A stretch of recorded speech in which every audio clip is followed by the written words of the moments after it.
Hey, how you doing? Thanks for downloading the show. Welcome to Garden Fork Radio. It's me, Eric, your host. We do what we call eclectic DIY here. Today, my friend Nicole is here. We're going to talk about how to sell your house without a real estate agent. Hello, Nicole. Hey, I'm so excited to talk about this. This is fabulous. So this has been over a year in the making, and I get very superstitious about talking about things that might happen in the future, or I'm going to do this next week. I don't talk about it till it happens. And so this was kind of hard for me because I've been working on it for over a year, actually almost a year and a half now. And I couldn't really make any videos about it or talk about it on the show here. So I just wanted to kind of do a brain dump on everyone about what I've been up to. And Nicole, you're the perfect interviewer for this, I think. I'm excited for it. Well, and I behind the scenes have been like, okay, so, when can we talk about this? I did tell Nicole, and I told Aaron and Will as just to kind of keep them along for the ride, the back channel, as we call it, Mr. Fireworks. Well, we used to live in a neighborhood called Park Slope in Brooklyn. My wife and I both lived here. We met in the largest park in Brooklyn called Prospect Park. It's a 500-acre park designed by one of the guys that designed Central Park. I think Vole and Olmsted did. Mm-hmm. I could be wrong about this, but basically the people that did Central Park designed Prospect Park. And it's 500 acres, and you have off-leash hours for dogs before 9 a.m. There's a dog pond, and my only wife, we met in the park because we had a mutual friend and we all had dogs. And a little side note, when I first met her, she wouldn't give me the time of day. Who is this guy? Well, what were you wearing? The Carhartts with holes in them But I had long hair back then, and I had really curly long hair. and what So kind of dog did you have then? I had a mixed breed, like a mixed shepherd. He was a rescue pup. Okay. Yeah. Oh. So then we got to know each other, and then we decided we lived together, and we decided to get married, and we bought an apartment in Park Slope. And at that point, it was a nice neighborhood, but it wasn't like, oh wow, Park Slope, Yeah. And as we lived there, oh well, first we bought an apartment at the bottom of the market. The stock market had crashed, and real estate prices plunged in a week. And so we were looking at some apartments, and we went after this one and bought it because we lowballed them, and we got the apartment. Oh my And gosh. so fast forward, I think 15 years, and that neighborhood blew up Okay. as far as likability, desirability to live there. So we sold our apartment for quite a bit of money because we wanted to buy a garden apartment because we needed a backyard for the dogs as they got older. Our previous set of labs, Henry and Charlie. Mm-hmm. And we realized that we could move one neighborhood down in Sunset Park and buy a whole building for the same price. So we did that. And we lived there for 10 years. And then about a year and a half ago, we were taking the dogs in Prospect Park, and we drove up here and parked, and we were just standing in the middle of the meadow, just about right where we first met each other. And I just looked at her and said, why don't we move back here? And she said, okay. So how far was Prospect Park from the house? Um, well, it borders 15th Street, and we were in the 40s in Sunset Park. So you can't really walk there. You Or could, like a 10-minute drive? Or I mean, well, it depends on Brooklyn traffic, but yeah, like a 10-minute drive or so. all right. So you were driving the pups up there every morning or like a couple No, times a week? on the weekends. During the week, we would go to our local park, which Okay. was not nearly as nice. I'll just say that. Okay. So deciding to, oh, so first, when we sold our co-op apartment, we did not use a realtor. Some friends of ours had just sold their apartment, and they said, oh, we didn't use a realtor. We just had a really good lawyer, and they showed me what they did. And I'm like, oh, we can do that. So we saved a 6% commission when we sold our apartment. So that's just kind of like free money, you know? It's crazy, isn't it? Well, I We mean, could, you did the yeah, work. You did the work and you paid yes. another guy to do the work you couldn't do. And we had more control over uh, who would buy the apartment because we wanted to leave our neighbors with somebody nice, not someone that's going to blast, metal music or something like that. So we decided to sell our building, but I was like, it should, both of us agreed that it should be in top-notch shape, top-notch shape. There's a bunch of things, little stuff that I wanted to fix. A couple of bigger upgrades, like the mini splits, some of the insulation on the pipes needed to be replaced, and just stuff I didn't want to leave someone with and have someone call me and go, hey, you didn't tell me about this, or hey, this thing broke, a week after we bought your house, Right. because karma is boomerang, might take 20 or 30 years, but it will come back at you. I mean, I guess the alternative would have been to just disclose everything you knew that was wrong with the house. Like, hey, listen, the insulation needs to be, I know you guys might be pulling out the mini split, so I didn't do it, but yeah, Yeah, I that actually totally told makes him that. sense. It's Yeah. kind of funny because I brought him into the basement and I said, and it's a stone foundation and it's been covered with basically a waterproof stucco on the interior. It makes it look nice.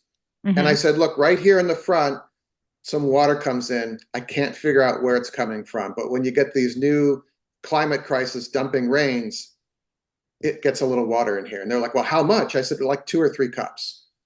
And they're like, oh, we thought you meant the place flooded. I'm like, no, it's never flooded. But No, there is a right. sump pump.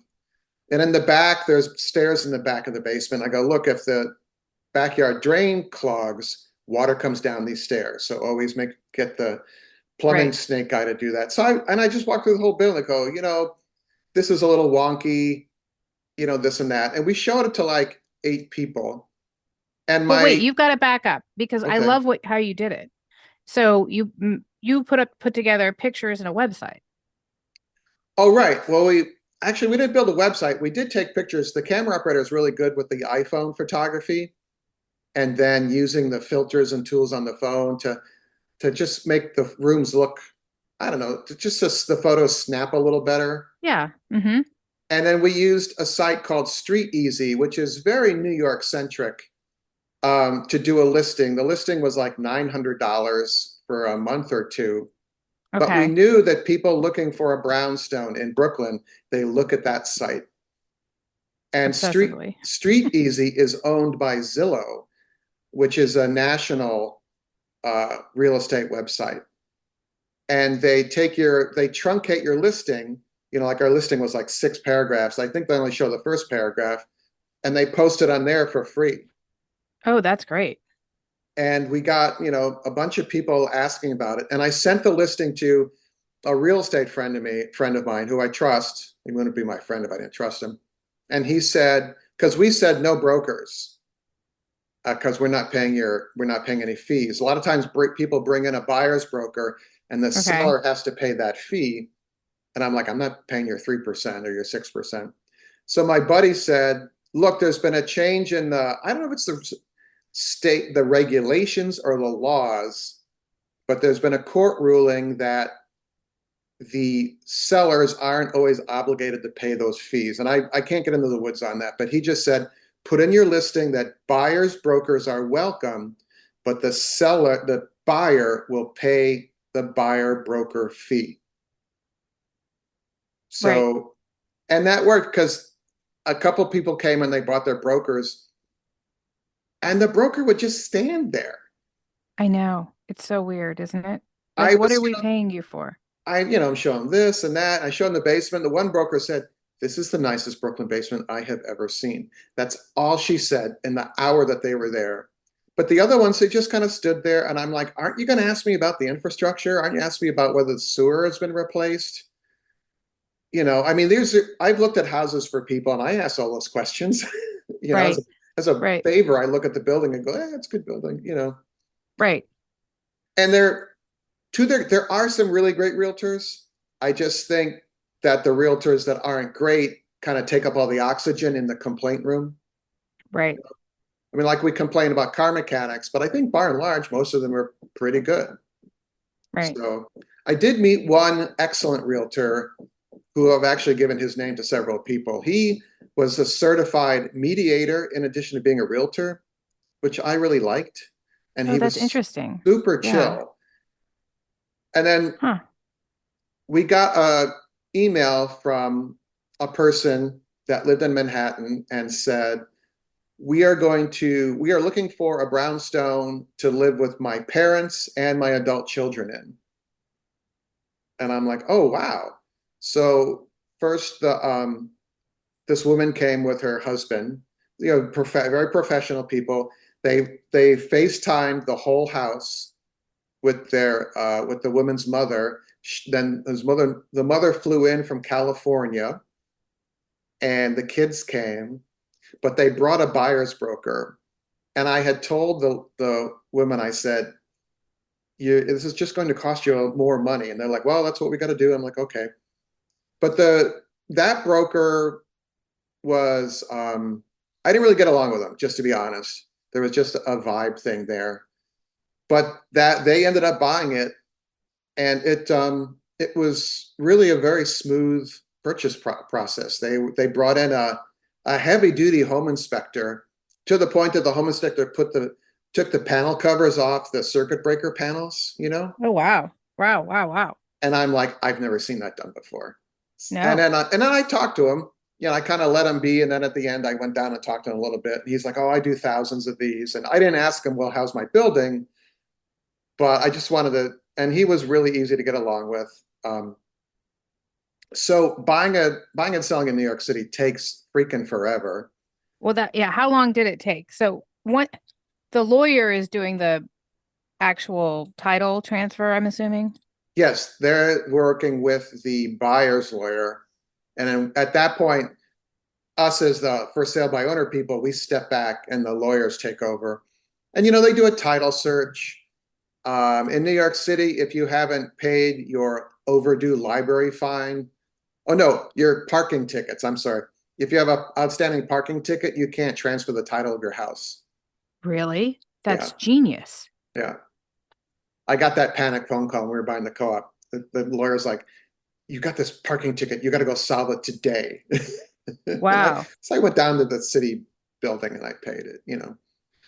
But they have to do all this due diligence to make sure that the title's straight.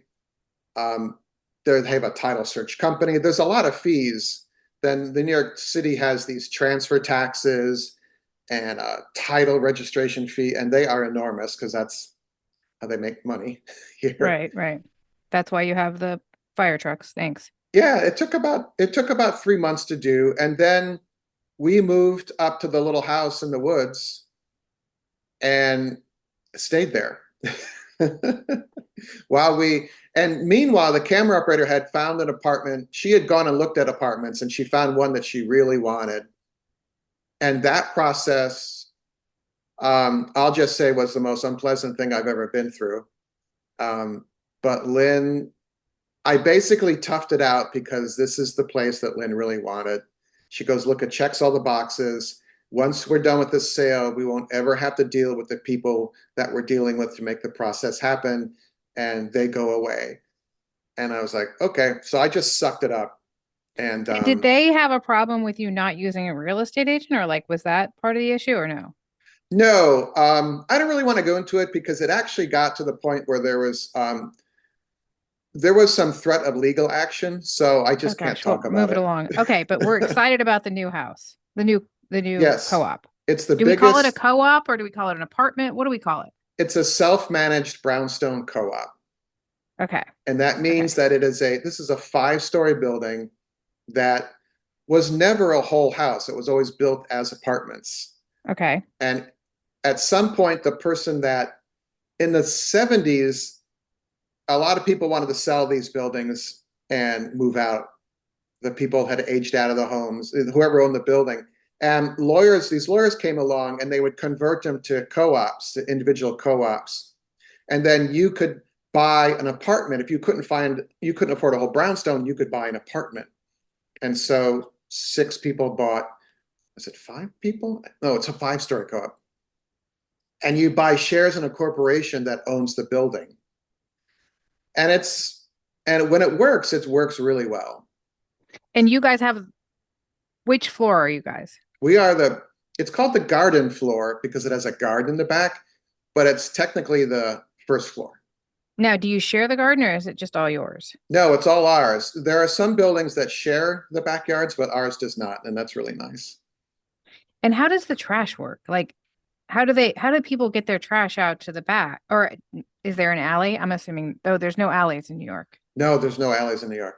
Well, there's So a it's all in the front. Okay. right. And it's since it's self-managed, everyone is assigned tasks in the building. You know, one person does the bookkeeping, one person usually there's a lawyer in the building, you know, that can deal with all that. And like I'm kind of a contractor guy. Another fellow here is an architect.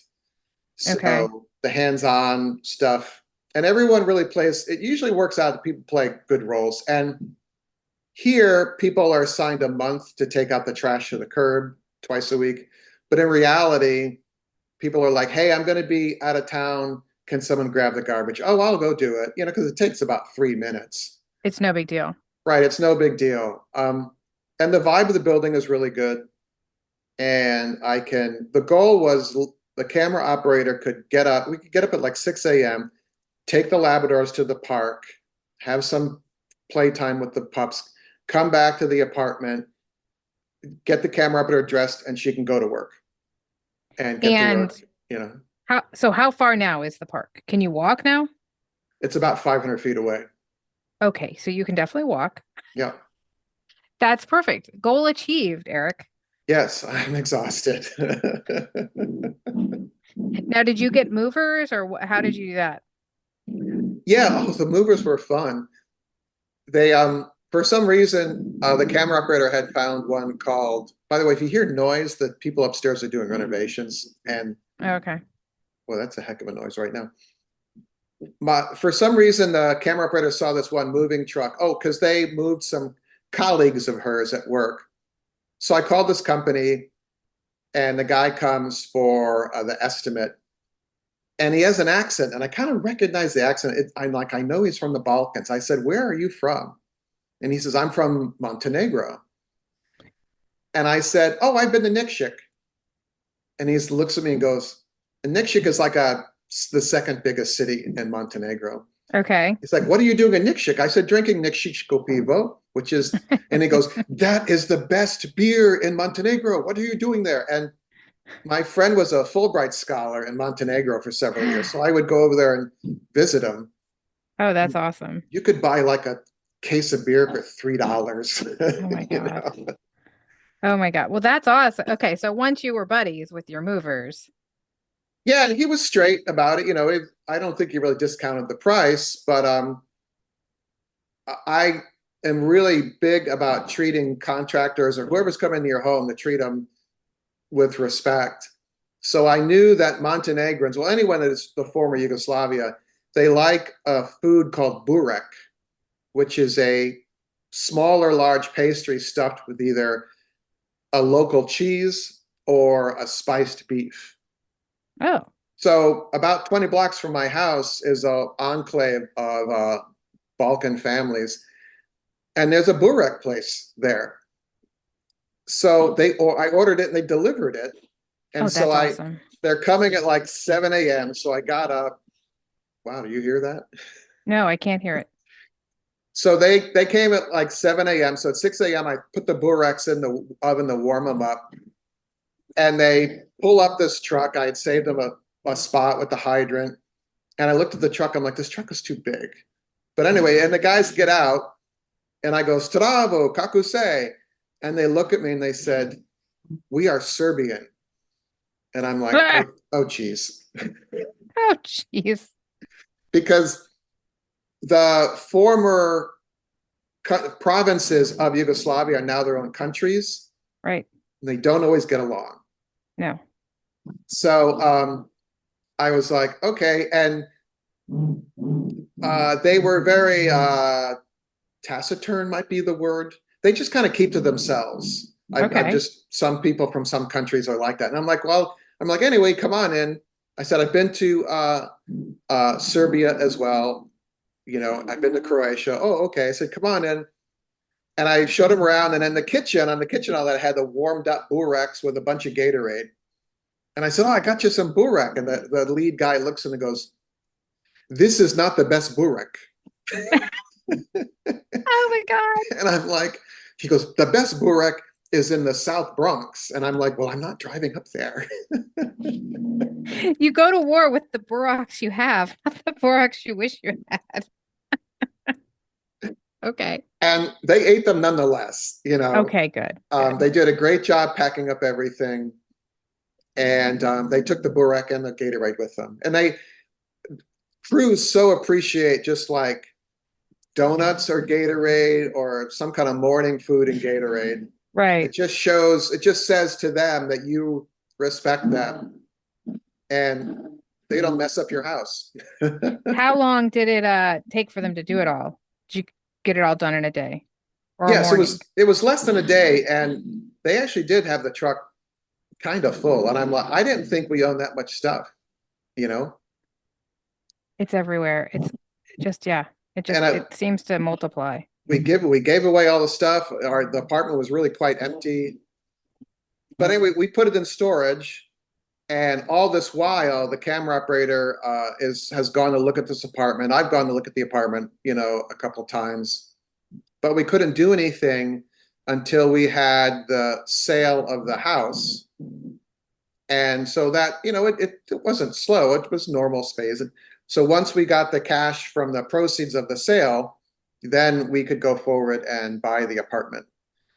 Oh, so And had you put in an offer or or were no, you we just had to hoping wait. no? They knew we were interested, and no one else was biting on the apartment Okay. because it's a weird time for real estate right now. Interest rates are double what they were during the pandemic. Um, and the realtors said people are waiting for the fall because everyone thinks the interest rates are going to go down. And I'm like, I'm not betting on that. Well, it's interesting. DC is the only metro area in the country where prices have gone down, and they've gone down 1.5%. But every place that was just in Business Week in Wow. Bloomberg, Well, yeah, which is prices are high surprising because here. mm-hmm, mm-hmm. But anyway, my bet was we had a fantastic mortgage broker. And I called them and I said, what's the cost of refi? They said 3 grand. I'm like, fine. So in a year hopefully when the rates go down, we could refi it for a more manageable mortgage payment. So Well, so I have a couple of things. This is one area where I can add. So I know somebody who works in this area, and the most important thing that the Consumer Financial Protection Bureau will tell you to do when you are shopping for a mortgage is to get 3 quotes. And that doesn't count going to one mortgage broker and having them get you 3 quotes. You need to go out to 3 different discrete mortgage lenders and ask them for their best deal. And in fact, you can make a chart of like the APR, the cost, all the different things. You just make a chart in Excel or in Google Docs or whatever you want to use. And then you actually send that document back and forth to the 3 different organizations, and they will try to meet the other people's deals. yes, yes. And you can, we saved, this was, we bought our house when the mortgage rates were pretty low, and we still saved like half a percentage point. It's interesting. So Yeah, yeah. it really pays to always shop around. I'm sure your guy's great, but like your interests are not aligned. Right. We did shop. It's interesting. The bank that we've been with for 30 years or something gave us the highest rate. And they're like, Yeah. I said, we've been with you forever. And they said, no. And the mortgage broker explained to me, he said, look, the amount of money you have in their bank, they don't really care about you. You're not interesting enough. So, Okay, thanks. so then the co-op process is not like just buying a house. You have to apply to the co-op and they can decide whether they will accept you or not. And you have very little, almost no legal recourse in New York City if a co-op rejects your application. You could have all the money in the world, you're paying cash, but if they're worried about your financial stability or they might, you have to provide referral letters, and they're allowed to call the people that you listed on the referrals. If they get some bad vibe about you, they can say no. So Of course, the normal, like they cannot discriminate based on race, Right. age, sex, but Right. of course those are easy to get around if you have decided that's what you're going to do. Well, example, a lot of musicians and actors, movie stars, for lack of a better word, get turned down when they want to buy into co-op buildings in New York City because people don't want the paparazzi outside the front of it. Oh, And I'm sure they're fine people, their money is good, but the building just doesn't want to deal with the baggage. I can see that. That tracks for me. Yeah. You know? Yeah. So anyway, it worked out where we moved in. There's boxes all over the place. Right. So tell me how, okay, you guys got rid of a ton of stuff. You had a full truck though. Are you still, now are you doing the like post-move purge? Yes, because much like all of brownstone Brooklyn, if you put it out on the curb, it usually disappears. There's a couple people I follow on Instagram that they like walk around finding cool stuff. Yeah, on some of the Facebook groups for the neighborhoods, they have what they call a curb alert, and someone just takes a picture and says, "Hey, there's a nice chair here on Carroll Street and 6th Avenue," and they don't say they're not going to hold it for you, but if you're around and go, "Oh, I'm going to run down there and get that chair," it's kind of fun stuff like that. Yeah, no, that's awesome. I love it. But this is the largest garden apartment I've ever seen. It has what's called a bump out. It was built with the brownstone, but the first 2 floors extend into the backyard. The rest of the building is a shorter footprint. Profile. Each floor is a smaller square footage. Well, the bump out was originally, at least the ones in DC were originally porches that they would incorporate into the house and put insulation in. And yes. These were purpose-built as bedrooms. Oh, okay. It actually has a crawl space. But I have seen that in different neighborhoods here where people, back in 1920 added on a wooden thing on the back of it. And then it slowly gets converted into someone's laundry room or stuff like that. Yeah, a couple of my buddies have those, and they leak like crazy. I know. That's true. All right. Well, this is great. And I speak for the Garden Fork community to say we're excited about your new place. Yeah. And I'll be able to focus more. I mean, I've just been I'm not very good at focus, as Nicole knows, but trying to get the building ready and trying to get Garden Fork out and the podcast out, I've been kind of remiss. But now I'm going to get a computer desk in the kitchen here. I'm hoping one that folds up, looks like a little wall cabinet or something. Oh, cute. I have one of those. I can be 4 on the floor here. So, it says we're going to run out of time. Okay. Well, and we'll be looking forward to hearing what projects you do at the new place too. Yeah. And the after show, guys, you want to stick around for the after show. Nicole's going to talk about the waffle iron she just bought. Wow, I don't know that was the best sell.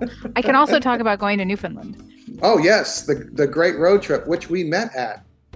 Yes, IRL, here it is. All right, everyone. And my children were pretty well behaved. All right, thanks, everyone. Yeah. All right, I'll see you later.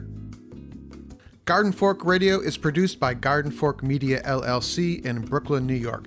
Our executive producer is Jimmy Goose. For more information on Jimmy and the custom hollow books he makes, visit hollowbooks.com. The music in the show is licensed from audioblocks.com and uniquetracks.com.